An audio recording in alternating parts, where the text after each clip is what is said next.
आजकल इंटरनेट पर हर कोई ज्ञान बांट रहा है। कोई कहता है ये पोजीशन बेस्ट है, कोई कहता है उससे ज्यादा मजा आएगा, लेकिन किसी ने ये नहीं बताया कि शरीर क्या सह सकता है और क्या नहीं। आज मैं वो बात बताने वाला हूं जो हमारे बुजुर्गों और ऋषि मुनियों ने सदियों पहले समझा दी थी। संभोग का सही तरीका जो मजा नहीं स्वास्थ्य देता है। साथियों, वीडियो में लास्ट तक बने रहना, ऐसी जानकारी आपको कोई और नहीं देगा, मैं गारंटी के साथ बोल सकता हूं। वीडियो को अच्छे से समझना। चलिए शुरू करते हैं। एक समय था जब मनुष्य अपने शरीर की बात ध्यान से सुनता था। कोई जल्दी नहीं थी, कोई दिखावा नहीं था, अनुभव ही गुरु था और प्रकृति ही मार्गदर्शक। आज जैसे ही इस विषय पर बात शुरू होती है, लोग तुरंत बाहरी सलाहों की ओर देखने लगते हैं। किसी ने क्या कहा, किसने क्या बताया, कौन सी विधि अधिक आनंद देने वाली है। लेकिन ये प्रश्न बहुत कम पूछा जाता है कि शरीर वास्तव में क्या चाहता है और क्या सहन कर सकता है। हमारे पूर्वजों ने इसी प्रश्न से शुरुआत की थी। उन्होंने काम को केवल इच्छा की पूर्ति नहीं माना, बल्कि जीवन ऊर्जा का संचालन समझा। भारत में काम को पुरुषार्थ कहा गया। इसका अर्थ था जीवन की स्वाभाविक गति। धर्म बिना काम के कठोर हो जाता है, अर्थ बिना काम के शुष्क हो जाता है और मोक्ष बिना काम को समझे अधूरा रह जाता है। इसीलिए काम को न दबाया गया, न उन्मुक्त छोड़ा गया, उसे संतुलन में रखा गया। हमारे ऋषि जानते थे कि जिस शक्ति से सृष्टि आगे बढ़ती है, वही शक्ति यदि अविवेक में बह जाए तो वही पीड़ा का कारण बन सकती है। आयुर्वेद ने इस विषय को बहुत स्पष्ट रूप से देखा। शरीर को केवल भोग का साधन नहीं माना गया, बल्कि एक संवेदनशील तंत्र माना गया। चरक संहिता में बताया गया है कि जब संभोग थकान, रोग या मानसिक अशांति की अवस्था में किया जाता है तो शरीर की ओज शक्ति घटती है। ओज केवल बल नहीं, बल्कि धैर्य, स्थिरता और आकर्षण का मूल है। जब ओज क्षीण होता है तो व्यक्ति भीतर से कमजोर होने लगता है, चाहे बाहर से वो कितना ही सक्षम क्यों न दिखे। वात्स्यायन ने काम को अनुशासन से जोड़कर देखा। काम सूत्र में ये बात बार बार आती है कि संभोग से पहले मन का जुड़ाव आवश्यक है। जहां मन अनुपस्थित है, वहां शरीर भी पूरी तरह उपस्थित नहीं रहता। स्त्री की इच्छा, उसकी सहजता और उसकी सहमति को सर्वोपरि माना गया। यदि इनका अभाव हो तो वो क्रिया दोषपूर्ण मानी गई। ये दृष्टि अपने समय से बहुत आगे की थी। शरीर की सहजता को सबसे बड़ा मापदंड माना गया। जिस अवस्था में शरीर को पीड़ा ना हो, श्वास अवरुद्ध ना हो और मांसपेशियां तनाव में ना हो, वही स्थिति स्वीकार्य है। इसी कारण उत्तान स्थिति को श्रेष्ठ बताया गया। ये कोई धार्मिक आदेश नहीं था, बल्कि शरीर की बनावट और संतुलन की समझ थी। जब भार संतुलित रहता है और गति नियंत्रित रहती है, तब शरीर उस क्रिया को स्वाभाविक रूप से स्वीकार करता है। आज के समय में ये संतुलन टूट गया है। लोग अपने शरीर से अधिक दृश्य पर भरोसा करने लगे हैं। जो देखा वही अपनाया, ये नहीं सोचा कि हर शरीर की बनावट अलग होती है। आयुर्वेद स्पष्ट कहता है कि प्रत्येक व्यक्ति की प्रकृति भिन्न होती है। जो एक के लिए सहज है, वही दूसरे के लिए कष्टदायक हो सकता है। इस भिन्नता को न समझने से ही चोट, संक्रमण और दीर्घकालिक समस्याएं उत्पन्न होती हैं। समय का चयन भी उतना ही महत्वपूर्ण माना गया। अत्यधिक थकावट, बीमारी या मानसिक अशांति की अवस्था में संयम की सलाह दी गई। ये संयम किसी प्रकार का त्याग नहीं था, बल्कि आत्मसंरक्षण था। हमारे ग्रंथ कहते हैं कि शरीर ही सभी साधनाओं का आधार है। जब शरीर असंतुलित होगा तो सुख स्थायी नहीं रह सकता। स्वच्छता को भी विशेष महत्व दिया गया। संभोग के बाद शुद्धि को अनिवार्य बताया गया ताकि रोग का प्रवेश ना हो। ये नियम अनुभव से निकला था। आज विज्ञान जिस बात को परीक्षणों से सिद्ध करता है, उसे हमारे पूर्वज व्यवहार से जानते थे। संवाद को सबसे ऊपर रखा गया। स्त्री के कष्ट को अनदेखा करना अमानवीय माना गया। पीड़ा को संकेत समझा गया, न कि सहने की वस्तु। जहां संवाद है वहीं संतुलन है, जहां संवाद नहीं वहां केवल क्रिया बचती है, संबंध नहीं। इस पूरी समझ का सार यही था कि काम जीवन का उत्सव है, पर विवेक के साथ। हमारे पूर्वज काम से डरते नहीं थे, लेकिन उसे हल्के में भी नहीं लेते थे। वे जानते थे कि काम यदि समझ से जुड़ा रहेगा तो स्वास्थ्य देगा, और यदि दिखावे से जुड़ा तो भीतर से तोड़ देगा। उनके लिए काम केवल सुख नहीं था, वो जीवन बोध था। समय के साथ मनुष्य ने ज्ञान से अधिक दृश्य पर भरोसा करना शुरू कर दिया। जहां पहले अनुभव से सीख ली जाती थी, वहां अब अनुकरण ने स्थान ले लिया। आज संभोग का विषय आते ही सबसे पहले प्रश्न ये नहीं होता कि शरीर क्या चाहता है, बल्कि ये होता है कि किस तरह करने से अधिक आनंद मिलेगा। ये सोच धीरे धीरे इतनी गहरी बैठ गई कि आनंद को स्वास्थ्य से अलग मान लिया गया। यही वो बिंदु है जहां से समस्याएं शुरू होती हैं। हमारे शास्त्रों में आनंद और स्वास्थ्य को कभी अलग नहीं देखा गया। जो क्रिया शरीर को क्षति पहुंचाती है, वो अंततः मन को भी अशांत करती है, चाहे प्रारंभ में वो कितनी ही आकर्षक क्यों न लगे। आधुनिक समय में संभोग को एक प्रदर्शन बना दिया गया है। पुरुष पर यह दबाव है कि वो हर स्थिति में सक्षम दिखाई दे, और स्त्री पर यह अपेक्षा कि वो हर अवस्था में सहनशील रहे। ये दोनों ही अपेक्षाएं शरीर के स्वभाव के विरुद्ध हैं। जब क्रिया स्वाभाविक न रहकर परीक्षा बन जाती है, तब शरीर तनाव में आ जाता है। तनाव की अवस्था में मांसपेशियां कठोर हो जाती हैं, श्वास की लय टूट जाती है और शरीर अपनी सहज प्रतिक्रिया खो देता है। ऐसी अवस्था में किया गया संभोग शरीर को पोषण देने के बजाय धीरे धीरे थका देता है।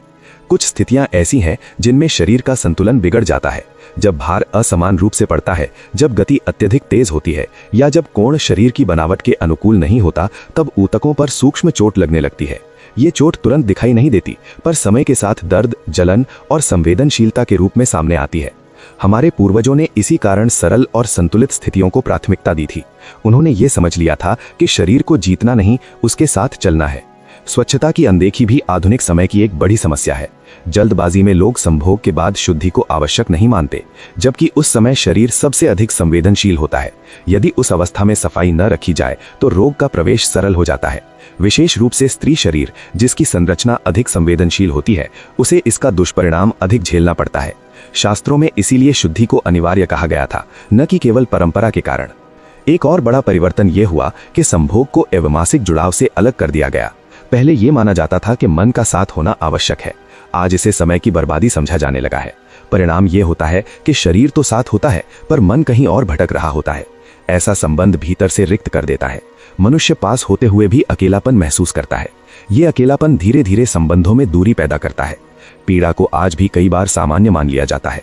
विशेष रूप से स्त्री के संदर्भ में ये सोच गहरी बैठी है कि पीड़ा सहना स्वाभाविक है, जबकि हमारे शास्त्र स्पष्ट कहते हैं कि जहां पीड़ा है वहां असंतुलन है। पीड़ा कोई साधारण बात नहीं, बल्कि शरीर का स्पष्ट संकेत है कि कुछ ठीक नहीं चल रहा। उसे अनदेखा करना भविष्य में बड़ी समस्या को आमंत्रित करना है। तुलना ने भी इस विषय को बहुत नुकसान पहुंचाया है। ये तुलना वास्तविक शरीरों की नहीं, कल्पनाओं की होती है। जो दृश्य दिखाए जाते हैं वो वास्तविकता नहीं होते, पर मन उन्हें आदर्श मान लेता है। जब वास्तविक जीवन उस आदर्श से मेल नहीं खाता तो असंतोष जन्म लेता है। यही असंतोष धीरे धीरे आत्मविश्वास को कमजोर करता है और संबंधों में खटास लाता है।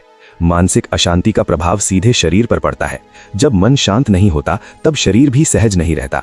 श्वास उथली हो जाती है, मांसपेशियां तनाव में आ जाती हैं और शरीर की स्वाभाविक लय टूट जाती है। ऐसी अवस्था में किया गया संभोग शरीर से अधिक मन को थका देता है। शास्त्रों में इसीलिए कहा गया कि शांत मन ही सुख का आधार है। आज की सबसे बड़ी विडंबना यह है कि मनुष्य अपने ही शरीर को शत्रु मानने लगा है।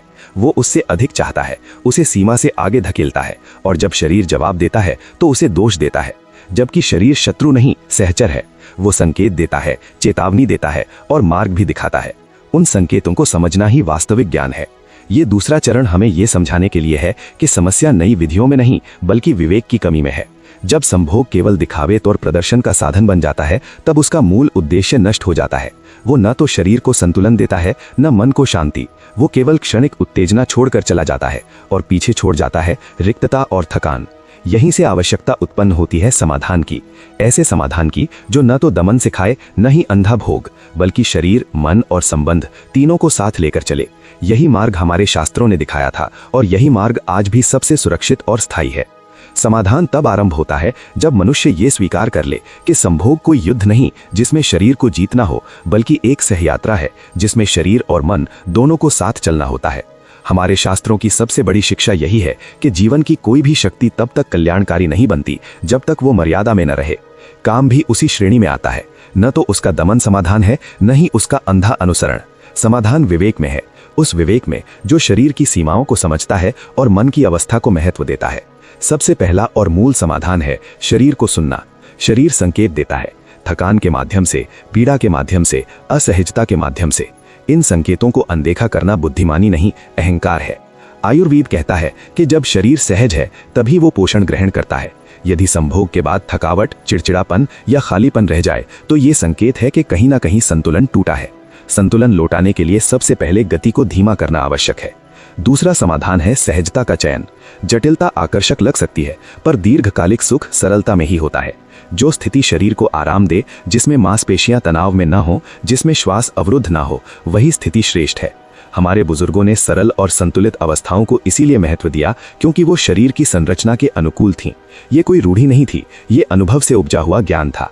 तीसरा समाधान है संवाद और करुणा। संभोग से पहले और उसके दौरान संवाद होना आवश्यक है। केवल शब्दों का संवाद नहीं, बल्कि शरीर की भाषा का संवाद।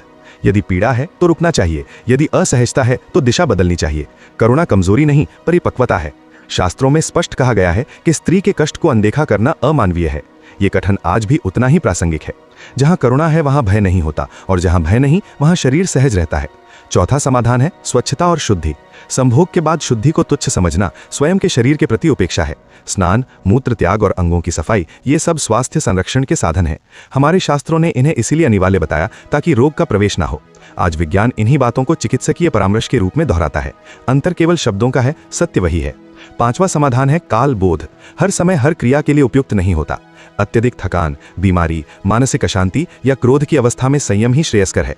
ये संयम त्याग नहीं बल्कि संरक्षण है। शास्त्र कहते हैं शरीर ही सभी साधनाओं का आधार है। जब आधार ही दुर्बल होगा तो सुख स्थायी नहीं हो सकता। छठा समाधान है तुलना का त्याग। प्रत्येक शरीर अलग है, प्रत्येक मन अलग है। तुलना से केवल असंतोष जन्म लेता है। जो दृश्य दिखाए जाते हैं वे वास्तविक जीवन का प्रतिबिंब नहीं होते। उन्हें आदर्श मान लेना स्वयं के शरीर के साथ अन्याय है। संतोष का अर्थ रुक जाना नहीं बल्कि अपनी प्रकृति को स्वीकार करना है। शास्त्रों में संतोष को महान गुण इसलिए कहा गया क्योंकि वही मन को स्थिर करता है। सातवां समाधान है भावनात्मक जुड़ाव। जब मन और शरीर एक दिशा में होते हैं तभी पूर्णता आती है। केवल देह की उपस्थिति पर्याप्त नहीं, मन का साथ होना आवश्यक है। जहां मन नहीं वहां रस नहीं, और जहां रस नहीं वहां आनंद नहीं, केवल क्रिया बचती है। भावनात्मक जुड़ाव संबंधों को गहराई देता है और शरीर को सुरक्षा का अनुभव कराता है। आठवां समाधान है मर्यादा। मर्यादा का अर्थ बंधन नहीं, दिशा है। नदी जब मर्यादा में बहती है तभी जीवन देती है। जब वो मर्यादा तोड़ती है तो विनाश करती है। काम भी वही शक्ति है। मर्यादा में रहे तो जीवन को पोषण दे, मर्यादा टूटे तो पीड़ा दे। हमारे शास्त्रों ने मर्यादा को इसलिए महत्व दिया क्योंकि वे जीवन को दीर्घकालिक दृष्टि से देखते थे, क्षणिक उत्तेजना से नहीं। अंततः समाधान किसी एक नियम या विधि में नहीं बल्कि दृष्टि के परिवर्तन में है। जब संभोग को केवल क्षणिक सुख नहीं बल्कि जीवन ऊर्जा का संतुलित प्रवाह माना जाता है तब व्यवहार अपने आप बदल जाता है। तब मनुष्य अपने शरीर से संघर्ष नहीं करता बल्कि सहयोग करता है। यही सहयोग स्वास्थ्य को जन्म देता है और यही स्वास्थ्य संबंधों को स्थायित्व देता है। हमारे पूर्वजों ने काम को जीवन का उत्सव माना, पर विवेक के साथ। उन्होंने सिखाया कि जो क्रिया शरीर और मन दोनों को शांत करे वही सही है। आज यदि हम उस समझ को पुनः अपनाएं तो न केवल शरीर सुरक्षित रहेगा बल्कि मन भी स्थिर रहेगा और संबंध भी गहरे होंगे। काम तब भोग नहीं रहता, वो साधना बन जाता है, और साधना कभी थकाती नहीं, वो भीतर से पूर्ण करती है। साथियों, आशा करता हूं ये जानकारी आपको पसंद आई होगी। जाते जाते वीडियो को लाइक जरूर कर देना। आपका एक लाइक मेरे लिए बहुत जरूरी है। इससे पता चलता है कि आपको मेरा काम पसंद आ रहा है। और कहानी सुनो स्टोरी ट्रेलर चैनल को सब्सक्राइब कर लेना आने वाली वीडियो के लिए। मिलते हैं नेक्स्ट वीडियो में, तब तक अपना ख्याल रखिए। बाय, धन्यवाद।